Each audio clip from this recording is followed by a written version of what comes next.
Husnabad KJR గార్డెన్స్లో Husnabad municipal ఎన్నికల సన్నాహక సమావేశం. ముఖ్య అతిథిగా హాజరైన కరీంనగర్ జిల్లా ఇన్ఛార్జ్ మంత్రి తుమ్మల నాగేశ్వరరావు, మంత్రి పొన్నం ప్రభాకర్. బీఆర్ఎస్ బీజేపీ నుండి కాంగ్రెస్ పార్టీలోకి భారీగా చేరికలు. మంత్రి తుమ్మల నాగేశ్వరరావు సమక్షంలో కాంగ్రెస్ పార్టీలో చేసిన హుస్నాబాద్ మున్సిపల్ మాజీ చైర్మన్ ఆకుల రజితా వెంకన్న, వైస్ చైర్మన్ ఐలేని అనిటారెడ్డి, ఇతర ముఖ్యనేతలు. మున్సిపల్ చైర్మన్, వైస్ చైర్మన్లకు కండువ కప్పి పార్టీలోకి ఆహ్వానించిన మంత్రులు తుమ్మల నాగేశ్వరరావు, పొన్నం ప్రభాకర్. మంత్రుల సమక్షంలో కాంగ్రెస్ పార్టీలో చేరిన కొహెడ మండలం నారాయణపూర్ గ్రామ సర్పంచ్ హరిపుష్పలత అశోక్, బత్తులవాని గ్రామ సర్పంచ్ బత్తుల రాములు, పరివేద గ్రామం నుండి ఉప సర్పంచ్ పొన్నం బాలయ్య, కొహెడ మండలం బీఆర్ఎస్ సీనియర్ నాయకులు కాతా వినయ్, బీఎస్పీ కొహెడ మండల అధ్యక్షులు కాతా శ్రీకాంత్, ఇతర ముఖ్య నాయకులు అందే శ్రీనివాస్, అందే రాజేష్, పొన్న రాజయ్య, సాయిని బాలమల్లు, సాధనవేని బాలయ్య, ఇతర బీఆర్ఎస్, బీజేపీకి చెందిన వందలాది మంది కార్యకర్తలు. కార్యక్రమంలో పాల్గొన్న గ్రంథాలయ సంస్థ chairman Lingamurthy, Husnabad market committee chairman Tirupati Reddy, Saidapur market committee chairman Nirmala Jayaraj, Elkathurthy market committee chairman Santhaji, మండల కాంగ్రెస్ అధ్యక్షులు, ఇతర ముఖ్యనేతలు. హుస్నాబాద్ కేజేఆర్ గార్డెన్స్లో హుస్నాబాద్ మున్సిపల్ ఎన్నికల సన్నాహక సమావేశం. ముఖ్య అతిథిగా హాజరైన కరీంనగర్ జిల్లా ఇన్ఛార్జ్ మంత్రి తుమ్మల నాగేశ్వరరావు, మంత్రి పొన్నం ప్రభాకర్. బీఆర్ఎస్ బీజేపీ నుండి కాంగ్రెస్ పార్టీలోకి భారీగా చేరికలు. మంత్రి తుమ్మల నాగేశ్వరరావు సమక్షంలో కాంగ్రెస్ పార్టీలో చేసిన హుస్నాబాద్ మున్సిపల్ మాజీ చైర్మన్ ఆకుల రజితా వెంకన్న, వైస్ చైర్మన్ ఐలేని అనిటారెడ్డి, ఇతర ముఖ్యనేతలు. మున్సిపల్ చైర్మన్, వైస్ చైర్మన్లకు కండువ కప్పి పార్టీలోకి ఆహ్వానించిన మంత్రులు తుమ్మల నాగేశ్వరరావు, పొన్నం ప్రభాకర్. మంత్రుల సమక్షంలో కాంగ్రెస్ పార్టీలో చేరిన కొహెడ మండలం నారాయణపూర్ గ్రామ సర్పంచ్ హరిపుష్పలత అశోక్, బత్తులవాని గ్రామ సర్పంచ్ బత్తుల రాములు, పరివేద గ్రామం నుండి ఉప సర్పంచ్ పొన్నం బాలయ్య, కొహెడ మండలం బీఆర్ఎస్ సీనియర్ నాయకులు కాతా వినయ్, బీఎస్పీ కొహెడ మండల అధ్యక్షులు కాతా శ్రీకాంత్, ఇతర ముఖ్య నాయకులు అందే శ్రీనివాస్, అందే రాజేష్, పొన్న రాజయ్య, సాయిని బాలమల్లు, సాధనవేని బాలయ్య, ఇతర బీఆర్ఎస్, బీజేపీకి చెందిన వందలాది మంది కార్యకర్తలు. కార్యక్రమంలో పాల్గొన్న గ్రంథాలయ సంస్థ chairman Lingamurthy, Husnabad market committee chairman Tirupati Reddy, Saidapur market committee chairman Nirmala Jayaraj, Elkathurthy market committee chairman Santhaji, మండల కాంగ్రెస్ అధ్యక్షులు, ఇతర ముఖ్యనేతలు.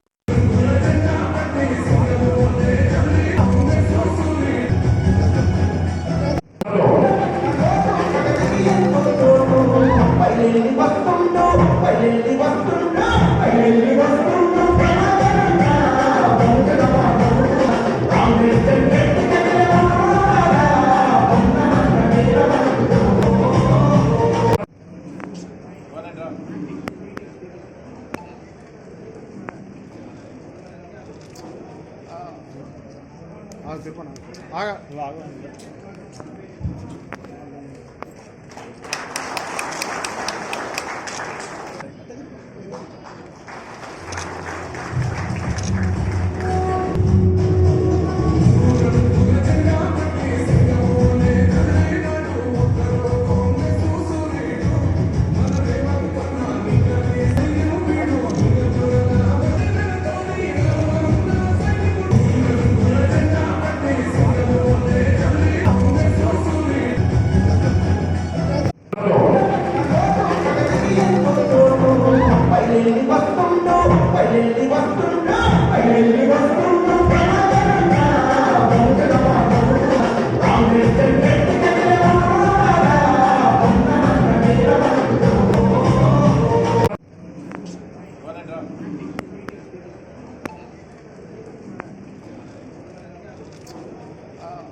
గౌరవనీయులు మీ అభిమాన శాసనసభ్యులు, నా సహచరులు, నా మిత్రులు పొన్నం గారికి ఈరోజు ఎన్నికల సన్నాహక సమావేశంలోనే మాజీ municipal chairman, vice chairman Rajitha garu, Anitha గారు, వారి కుటుంబాలతో అనుబంధం కలిగినటువంటి పొన్నం గారితో కలిసి వెంకన్న గారు కానీ, శ్రీనివాసరెడ్డి గారు కానీ ఈ యొక్క పట్టణాన్ని అభివృద్ధి చేసుకునే దశలో గతంలో మాకున్నటువంటి పరిచయాలతోటి, అనుభవంతో పొన్నం గారి ద్వారాగానే ఈ హుస్నాబాద్ మున్సిపాలిటీ అభివృద్ధి జరుగుతుంది. రేవంత్ రెడ్డి గారి పాలనలో మనందరికీ కావలసినటువంటి గౌరవెల్లి ప్రాజెక్టు పొన్నం గారి ద్వారానే అవుతుంది అనే విశ్వాసం ఈ నియోజకవర్గ ప్రజలకు. నేను గడిచిన 2 సంవత్సరాల్లో ప్రతి సమావేశంలో కూడా, అది క్యాబినెట్ మీటింగ్ కావచ్చు, లేదు మామూలు మీటింగ్, ముఖ్యమంత్రితో ఎప్పుడున్నా మీ శాసనసభ్యుడు, మీ మంత్రి అడిగే ఒకే ఒక కోరిక గౌరవెల్లి. అందుకనే ముఖ్యమంత్రి గారు ప్రభాకర్ గారి ఒత్తిడికి తట్టుకోలేక ముందు ఆయన కార్యక్రమం కానివ్వండి, ల్యాండ్ ఎక్విజిషన్కి పైసలు ఇచ్చేయండి, కాలువల పనులు మొదలు పెట్టండి అని చెప్పి క్యాబినెట్లో మేడారం సమ్మక్క సారక్క దగ్గర జరిగిన క్యాబినెట్లో కూడా పట్టుబట్టి ఆ అంశం క్యాబినెట్లో ఉన్నా లేకపోయినా ప్రతిసారి క్యాబినెట్లో ఇరిగేషన్ మంత్రిని, ముఖ్యమంత్రిని ఇబ్బంది పెట్టి అడిగేటటువంటి ఏకైక కోరిక మీకోసం గౌరవెల్లి అని చెప్పి మీకు ఈ సందర్భంగా మనం చేస్తున్నాం. ఆయన గారు కూడా చిన్న పదవుల నుంచి NSU organisation, youth Congress, parliament సభ్యుడిగా, ఈనాడు శాసనసభ్యుడిగా, మంత్రిగా ఈ జిల్లాలో అపారమైనటువంటి అనుబంధం, సంబంధం, సమస్యల పట్ల అవగాహన కలిగినటువంటి వ్యక్తి. ఉద్యమంలో కూడా పార్టీని ధిక్కరించి కూడా మాకు తెలంగాణ కావాల్సిందే, మాకు పదవులు ముఖ్యం కాదు, మాకు తెలంగాణ ముఖ్యం, తెలంగాణ అస్తిత్వం ముఖ్యం, తెలంగాణ అభివృద్ధి ముఖ్యం అని దెబ్బలాడినటువంటి ఎంపీల్లో అగ్రగణ్యుడు మీ శాసనసభ్యుడు పొన్నం గారు అని చెప్పి మీకు ఈ సందర్భంగా మనం చేస్తున్నాం. కాబట్టి దయచేసి సంక్షేమ కార్యక్రమాలన్నీ లైబ్రరీ చైర్మన్ గారు చెప్పారు, సింగిల్ విండో చైర్మన్ గారు చెప్పారు, మీరు కూడా అందరూ కళ్ళారా చూస్తున్నారు. ఆర్థికపరమైన ఇబ్బందులున్నాయి, సమస్యలున్నాయి, కష్టాలున్నాయి. అయినా ముఖ్యమంత్రి గారు ఆయన ఇచ్చినటువంటి వాగ్దానాల్ని ఒక్కొక్కటి తీర్చుకుంటూ 2 సంవత్సరాల్లో మహిళలకు ఇచ్చినటువంటి సంక్షేమం కావచ్చు, రైతులకు ఇచ్చినటువంటి భరోసా కావచ్చు, అన్నింటినీ తీర్చుకుంటూ వస్తున్నాం. ఒక పక్క అప్పులు కట్టుకుంటూనే, వడ్డీలు కట్టుకుంటూనే వచ్చిన ఆదాయం మొత్తం వడ్డీలకి పోయినా కూడా వెరవకుండా, బెదరకుండా నిబ్బరంగా నిలబడి ఈ రాష్ట్రాన్ని అగ్రగామిగా తీసుకెళ్ళడానికి గౌరవ ముఖ్యమంత్రి గారు పడేటటువంటి కష్టానికి తోడుగా మేమందరం కూడా మీకోసం, తెలంగాణ ప్రజల కోసం, తెలంగాణ రాష్ట్రం కోసం సోనియా గాంధీ గారు ఇచ్చినటువంటి తెలంగాణ కలలు పండేటట్టుగా నిరుద్యోగులకు ఉద్యోగాలు ఒక పక్క, రైతులకి పెట్టుబడి ఒక పక్క, మహిళలకి సంక్షేమం ఒక పక్క, కార్మికులకి, కార్మిక వర్గాలకి, అన్ని వర్గాల్ని హక్కును చేర్చుకునేటటువంటి కాంగ్రెస్ పార్టీ, కులాల వారీగా, మతాల వారీగా, చీల్చి ప్రాంతాల వారీగా పబ్బం గడుపుకునేటటువంటి పార్టీ కాదు కాంగ్రెస్ పార్టీ. అన్న మాటకి కట్టుబడి ఈ రోజున తెలంగాణ ఇచ్చి కాంగ్రెస్ పార్టీకి నష్టం జరిగినా కాదు, నా తెలంగాణ ప్రజల కోరిక తీర్చాలన్నటువంటి సోనియా గాంధీ గారి కోరిక ఫలితంగానే, పట్టుదల ఫలితంగానే మనకు తెలంగాణ వచ్చింది. ఆ తెలంగాణ ఈ రోజున కాంగ్రెస్ పార్టీ మళ్లీ పరిపాలించే అవకాశం వచ్చింది. కాబట్టి తప్పకుండా అనుకున్న అన్ని పనులు, హుస్నాబాద్కి పట్టుదల కలిగినటువంటి మొండి మనిషిని ఎన్నుకున్నారు మీరు. అందరం కాదు కూర్చోమంటే కూడా లేదు, నా సమస్యలు పరిష్కారం కావాలని ప్రతి సమావేశంలో దెబ్బలాడేటటువంటి ఒక రాజకీయ నాయకుడిని ఎన్నుకున్నారు. కాబట్టి మీ సమస్యల పట్ల జిల్లా ఇన్ఛార్జి మంత్రిగా ఆయనకి సంపూర్ణ సహకారం ఇచ్చే బాధ్యత నాది అని చెప్పి మీకు ఈ సందర్భంగా మనం. కాబట్టి దయచేసి అభివృద్ధి సంక్షేమాన్ని కొనసాగించుకుంటూ ఈరోజు చేరినటువంటి మీ అందరికీ కూడా స్వాగతం పలుకుతూ అందరం అన్నదమ్ముల్లాగా కలిసిమెలిసి 20 వార్డుల్ని మీరు గెలిపించుకోవాలి. ప్రభాకర్ గారు ఇక్కడ ఉండేది పెద్దగా ఉండటానికి అవకాశం లేదు. ఎందుకంటే ఆయనకు ఇంకొక పార్లమెంటు నియోజకవర్గం ఉంది, ఇది ఆయన పార్లమెంటు నియోజకవర్గం. ఇక్కడ 7 నియోజకవర్గాల్లో ఉన్న మున్సిపాలిటీల్ని ఆయనకు బాధ్యత ఇచ్చినటువంటి 7 మున్సిపాలిటీలో కూడా ఆయన అవసరం ఉంటుంది. రాష్ట్రంలో ఇంకెక్కడికైనా పొమ్మంటే కూడా పోవాల్సిన అవసరం ఉంటుంది. సమయం కేవలం 10 రోజులే ఉంది. మీకు విత్డ్రా అయిపోయిన తర్వాత 10 రోజుల్లో ఎలక్షన్ వచ్చేస్తుంది. కాబట్టి దయచేసి మీరే పొన్నం ప్రభాకర్ మాదిరిగా, మీరే రేవంత్ రెడ్డి మాదిరిగా, మీరే భుజాన్ని వేసుకొని వేదిక మీద ఉన్న వాళ్ళందరూ కూడా బ్యాచీలు వేసుకుని 20 డివిజన్లే కాబట్టి 20 వార్డులే, నాయకులు చూస్తే 100 మంది ఉన్నారు. కాబట్టి మీరు నలుగురు కలిసి ఒక్కొక్క వార్డు తీసుకున్నా పొన్నం గారు నువ్వు అక్కర్లేదు, నువ్వు లేకుండానే నేను 20 వార్డులు గెలిపిస్తామని చెప్పాల్సిన బాధ్యత వేదిక మీద ఉన్నటువంటి పెద్దలందరికీ ఉంది. ఈరోజు జాయిన్ అయినటువంటి సభ్యుల మీద కూడా ఉంది. అందరూ కలిసి దీన్ని గెలిపించండి. మీరు అనుకున్న పనులు 3 సంవత్సరాల్లో చేసి చూపించే బాధ్యత పొన్నం గారిది, ప్రభుత్వాన్ని, మాది అని చెప్పి విజ్ఞప్తి చేస్తూ ఈ అవకాశం కల్పించిన మీ అందరికీ ధన్యవాదాలు తెలియజేస్తాను. నమస్కారం. Thank you. 20 వార్డుల్లో ఎవరెవరైతే ఆశావాహులు ఉన్నారో వాళ్ళందరూ సర్వే జరిగిన తర్వాత అందరిని పిలిచి కూర్చోబెట్టి ఒక తాట మీద తీసుకొచ్చే టికెట్ ఇస్తే ఎవరికో అట్టినే నాకు వచ్చింది అనుకుంటే అందరూ కలిసి కూర్చోబెట్టే మనం గెలవడం ముఖ్యము. ఈ పట్టణాన్ని అన్ని రకాల అభివృద్ధి తీసుకుపోదాం అనే మాట నేను ఈ సందర్భంగా మరొకసారి మనవి చేస్తూ, మనం ఈ ప్రభుత్వంలో వీలైనన్ని కార్యక్రమాలు తీసుకొచ్చే విధంగా ఒక ప్రణాళిక చేసుకొని ముందుకు పోదాం. వాస్తవంగా వెంకన్న గారు 2 సంవత్సరాలుగా చిత్తారి పద్మ గారు ఫ్లోర్ లీడర్గా, కౌన్సిలర్గా వల్లభరాజు గారు, పున్నా సది గారు, శ్రీనివాస్ గారు, సత్తన్న గారు, అందరూ కూడా గుజ్జమ్మ గారు, సరోజనమ్మ గారు అందరూ కూడా కలిసి నేను ఎన్నికైన తర్వాత ఎటువంటి వివక్ష లేకుండా అందరం కూడా కలిసి వీలైన గారు పట్టణంలో వాళ్ళు కూడా అందరూ సహకారం తీసుకొని పనిచేసినాం. తప్పకుండా 20 సంవత్సరాల స్నేహితుడిగా వెంకన్న గారు, మరొకసారి పట్టణానికి సంబంధించిన శ్రీనన్న కానీ అందరూ కూడా కలిసి పెద్దలందరి సహకారంతో సలహా సూచనల మేరకు మా హుస్నాబాద్కు కరీంనగర్ 40-35 కిలోమీటర్లు సార్, సిద్దిపేట అంతే సేమ్, హన్మకొండ అంతే, జనగాం అంతే, 4 జిల్లాలకు మధ్యలో ఉన్నప్పుడు ఇది ఎక్కువ అభివృద్ధి చేయడానికి అవకాశం ఉంది. పక్కనే గవర్నమెంట్ ప్రాజెక్ట్ రాగానే ఈ ఏరియా అంతా సస్యశ్యామలం అయిపోయి ఇండస్ట్రియల్ అగ్రికల్చర్ అలైడ్ ఇండస్ట్రీగా వెళితే మీరు వ్యవసాయ శాఖ మాత్రులు మీ ఆధ్వర్యంలో మన ఎన్నికల కోడ్ ఉంది. కానీ వ్యవసాయానికి సంబంధించి మీరు ఒక మంచి ఎగ్జిబిషన్ ఇక్కడ ప్రదర్శన పెట్టినప్పుడు కూడా రైతులు అవగాహన చేసుకున్నారు. పామాయిల్ ఇక్కడనే నంగనూరులో ఫ్యాక్టరీ ఉంది కాబట్టి పామాయిల్ని కూడా వేసుకోవడానికి అందరూ కూడా ఉత్సాహం చూపెట్టే విధంగా ఈ ప్రాంత రైతులు ముందుకు వస్తూ ఉన్నారు. కొంత వ్యవసాయ పరంగా మరి ఫుడ్ ఇండస్ట్రీకి సంబంధించినటువంటి ఫుడ్ సైన్స్ కోర్స్ కానీ ఇతరత్ర కొంత దానికి సంబంధించి భవిష్యత్తులో మీ సహకారం అవసరం ఉంటుంది. ఈ నియోజకవర్గంలో తప్పకుండా వ్యవసాయ శాఖ మంత్రులుగా ఈ ప్రాంత వ్యవసాయ రంగానికి మనం వ్యవసాయమే మన ఆధారమైనటువంటి ఈ ప్రాంత రైతాంగానికి వారి యొక్క సహకారం పూర్తిగా ఉంటుందనే వాటి సందర్భంగా మనవి చేస్తూ, మున్సిపల్ పరంగా గౌరవ ముఖ్యమంత్రి గారు మీ అందరికీ ఒక మాట చెప్పని చెప్పినారు. ఆ వీడియో కూడా వస్తుంది.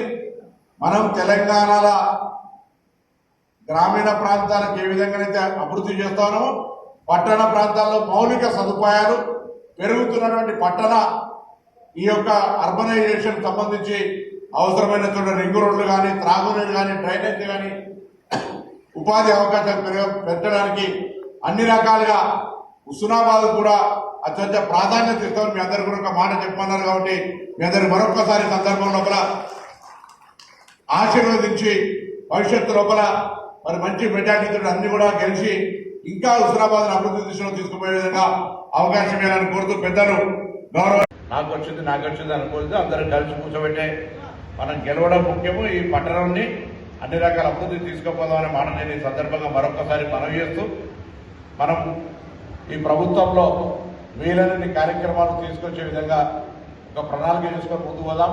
వాస్తవంగా వెంకన్న గారు 2 సంవత్సరాలుగా చిత్తారి పద్మ గారు ఫ్లోర్ లీడర్గా, కౌన్సిలర్గా వల్లభరాజు గారు, పున్నా సది గారు, శ్రీనివాస్ గారు, సత్తన్న గారు అందరూ కూడా